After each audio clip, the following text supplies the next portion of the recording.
Hi guys! For today's video, magsa-celebrate tayo ng advance birthday ni Janjan. So, ang twist lang nito ay meron tayong bisita from Calamba, Laguna.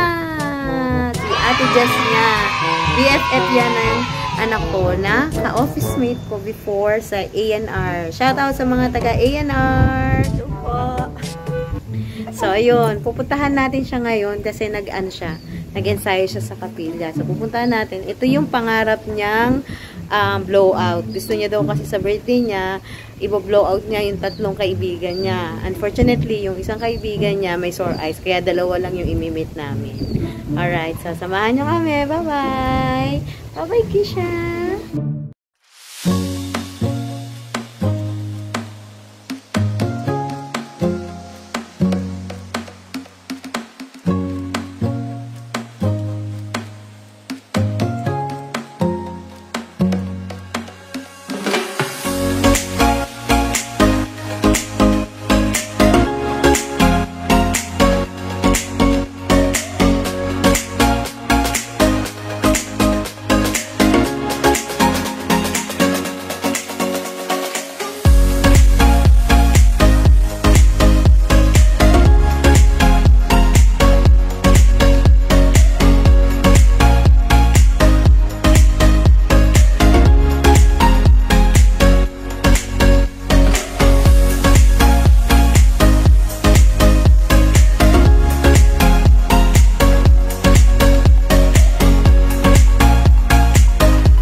Happy birthday to you.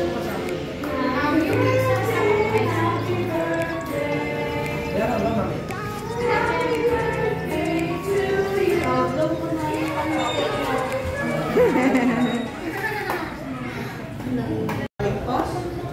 Hans, kaya pa? Lina, suko? Suko daw isa. Ikaw, Lincoln. Ha, Lina?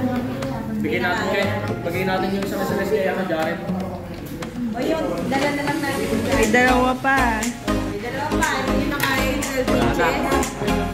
Yung isa ka kay ay, Tita Angel. Ah, sige.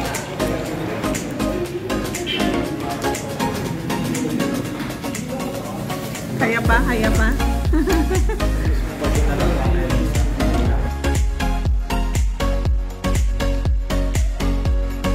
So, ayun, successful natin na idaos ang birthday ni Janjan. And, kitang-kita naman sa mata niya na happy at nag-enjoy sila magkakaibigan, tikit sa lahat kapag bonding kami ng family namin and nakasama namin yung aming mga friends. So, hindi naman natin kinakailangan maging bongga sa bawat birthday. Ang mahalaga ay natitreasure natin yung mga moments na ganito para maging masaya tayo palagi sa ating pamilya. That's all for today. Thank you for watching.